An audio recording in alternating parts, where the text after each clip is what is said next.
Hello everyone, and welcome to this week's commentary, English commentary of a played game that was played in 1994. Red was Feng Qixing from Macau. Black was Grandmaster Yinchuan from Guangdong.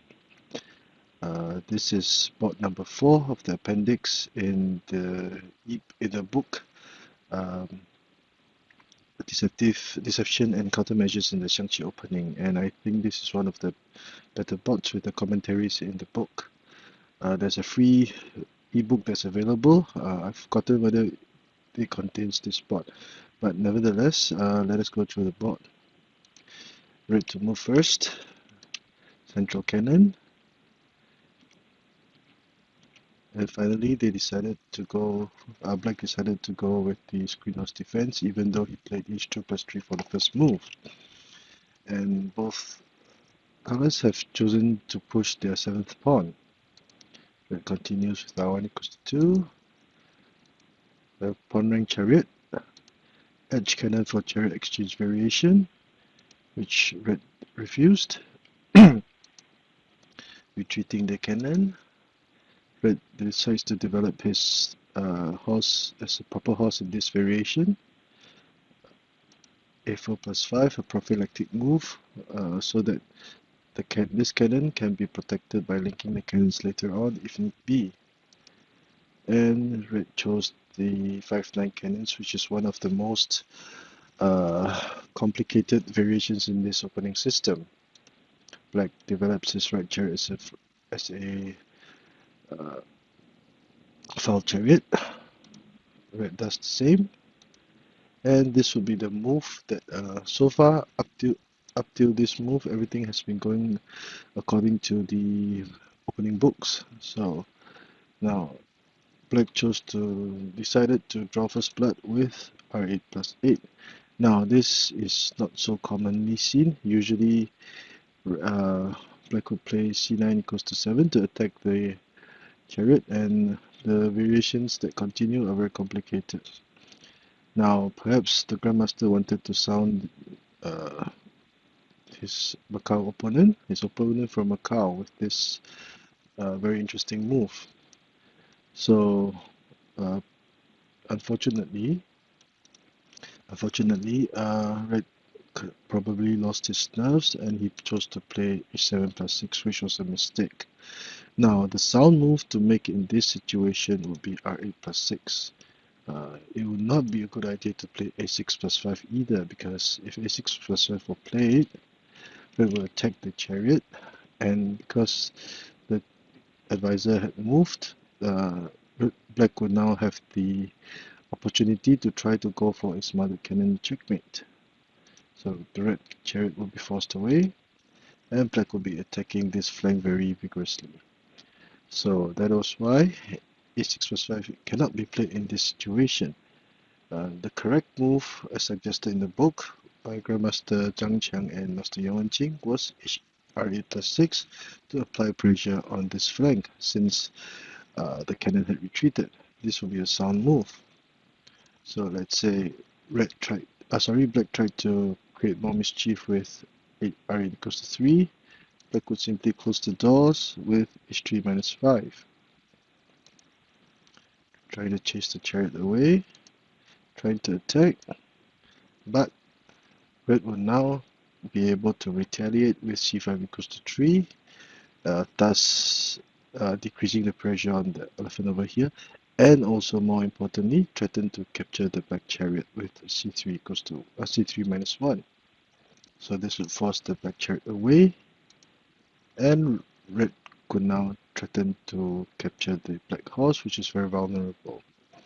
Now Red will command the advantage in this situation, and that is why r8 plus 6 would be the correct or advised move in this situation.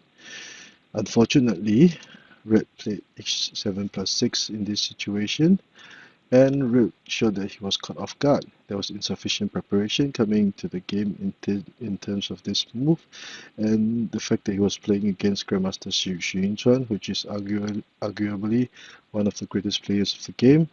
Perhaps he lost his. There was also a psychological factor to it. So And after seeing red play h7 plus 6, black pounced on a chance to play c9 equals to 7 to dislodge the red chariot, and continued with r8 equals to 4. Now this is a very powerful move because not only would it attack the red horse, it will also give black control of this very important file, the red file. After some thought, red decided to capture the central pawn. Now this was a very difficult choice to make. h6 plus 7 would not be a good idea because black would immediately start counter-attacking, and he could retreat his horse in this manner to protect the black cannon and force the chariot away. Red would take the opportunity to solidify his defense, and as can be seen, once this flank was taken care of, it would be black's turn to attack by pushing the cannon forward, whereby black will be prepared to capture the horse and trade material. Now this is a very powerful move because once the black cannon capture it, it will also target the chariot and red will lose material. And coupled with the fact that both cannons would now be attacking the elephant, red will be in all sorts of trouble. And comparatively speaking, red would not have any attack or any chance of mounting an attack at this point in time. So black would have the initiative and now command the advantage in the game. So after much consideration, red decided to capture the central pawn, hoping that a trade of material would lessen the pressure that black was already slowly applying to this flank. Now, this is arguably the best decision or best move in this under such circumstances. So black traded material. Again, a trade of material. So by the 14th ply, we can see that black would have 2 cannons and 2 chariots, and red would have 2 chariots, 1 cannon and 1 horse. However, it is obvious that black is doing the attacking. So after trading material, black will continue his offense with p7 plus 1, targeting the horse.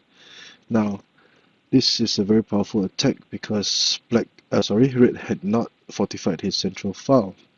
So with this move, red would not dare to play r5 equals to 3, which is usually the knee-jerk reflex or the natural move to make, because if this were done, say let's say for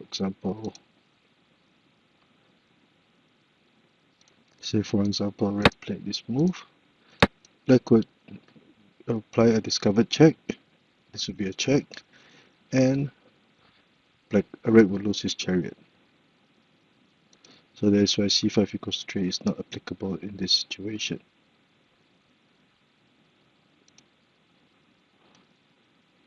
Now back to this move, p7 plus 1 was a very good attack because red can dare not play r5 equals to 3. One might wonder, would capturing the pawn be a better option? Let us see. Because red could simply sacrifice his elephant and chose to be aggressive with r8 plus 6.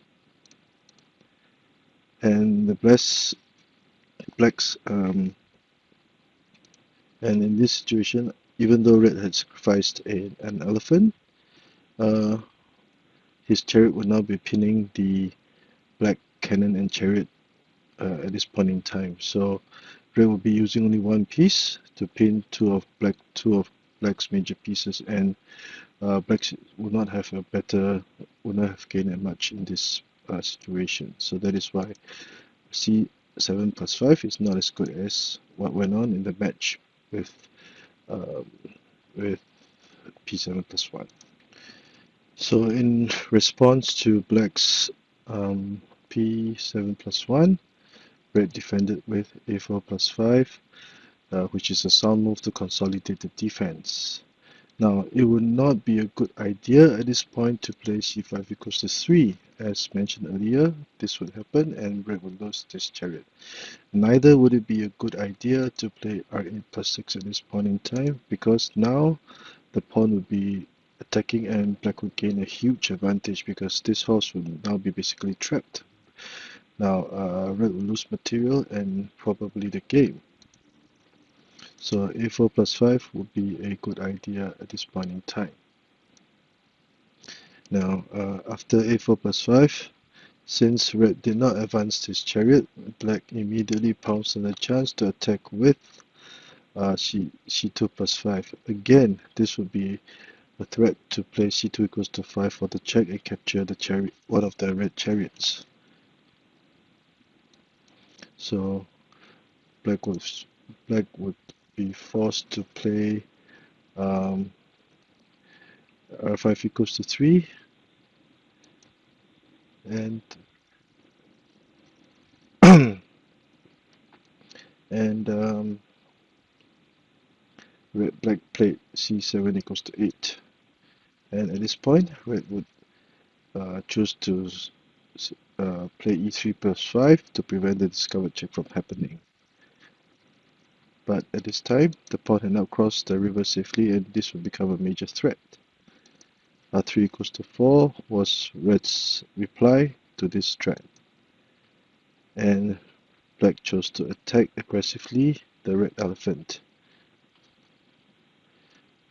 Red captured the pawn, and it was at this time that black retreated his cannon so that he could capture the elephant, which was protected by the cannon initially. So by moving the cannon, the black cannon away, this red cannon cannot protect the elephant. And faced with this situation, red made another blunder with h3 minus 2. Red decided to trade material with h3 minus 2, which is one of the most stubborn moves in this board. Red had fought valiantly, and he was not willing to go down without a fight. Now, another two variations were discussed in the book. The first would be p7 plus 1. The other would be r8 plus 2 to defend the elephant.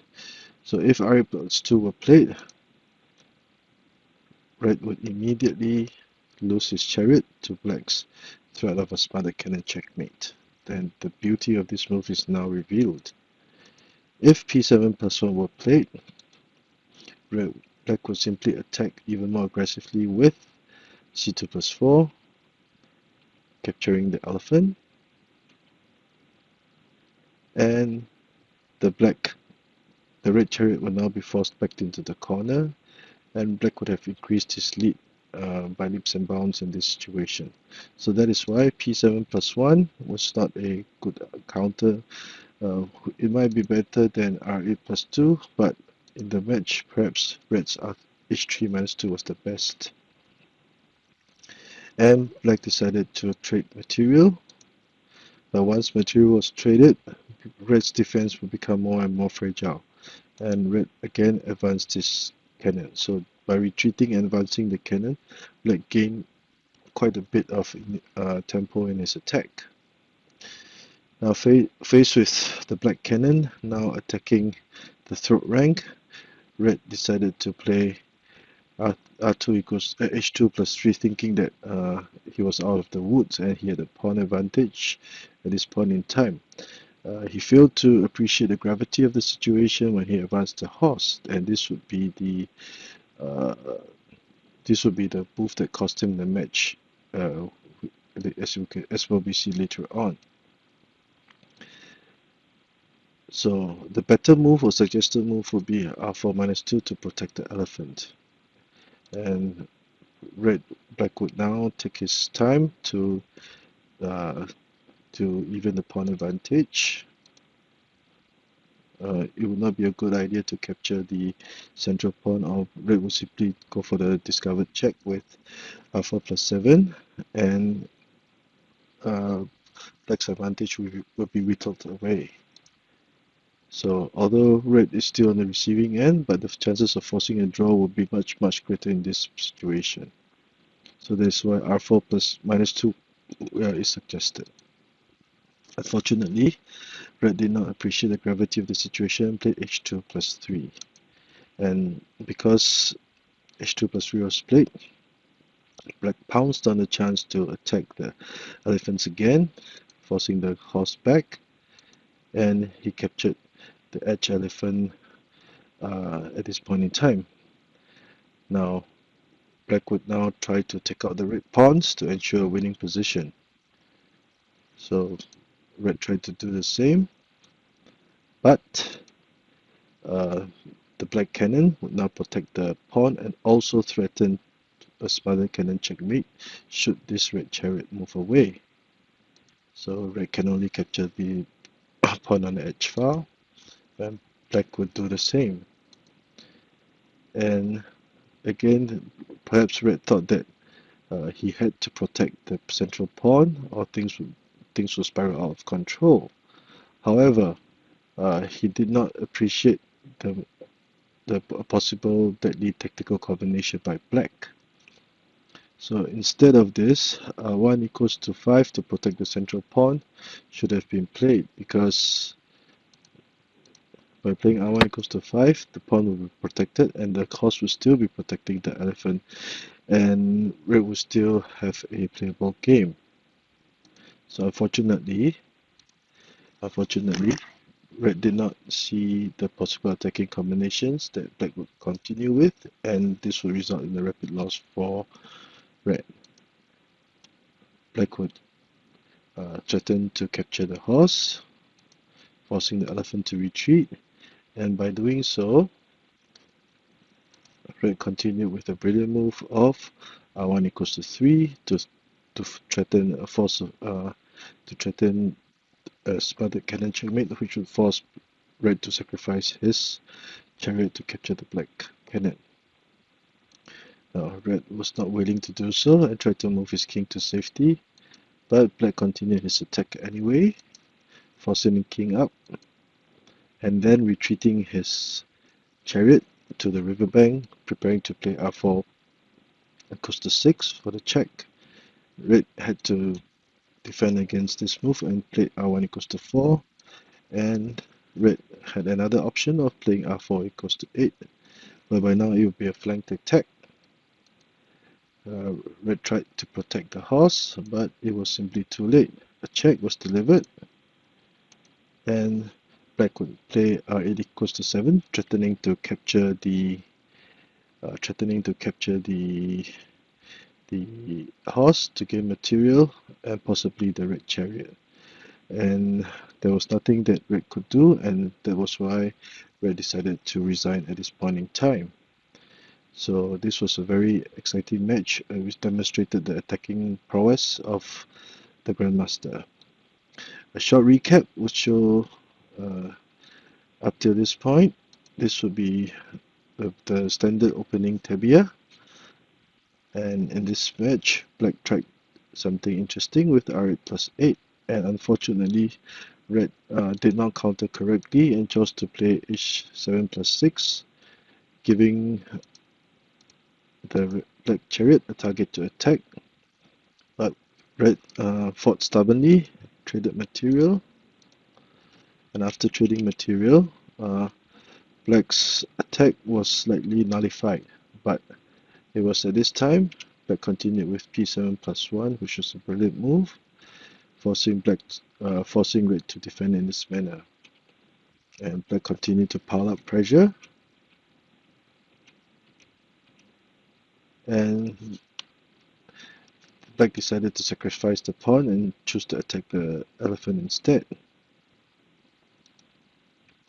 Retreating the cannon was a beautiful move, as was shown just now, forcing red to try to trade material, which black accepted, but black was simply relentless in his attack and pushed the cannon forward. And again, this move showed that red failed to appreciate the possible tactical combinations that the Grandmaster had prepared and played h2 plus 3. Instead, r4 minus 2 should have been played. Red attacked mercilessly, forcing the cannon back and capturing the elephant. Red tried to maintain his pawn advantage, but this was when Black would start to attack very brilliantly with c2 equals to 3 to protect the pawn and also threaten with a spotted cannon checkmate.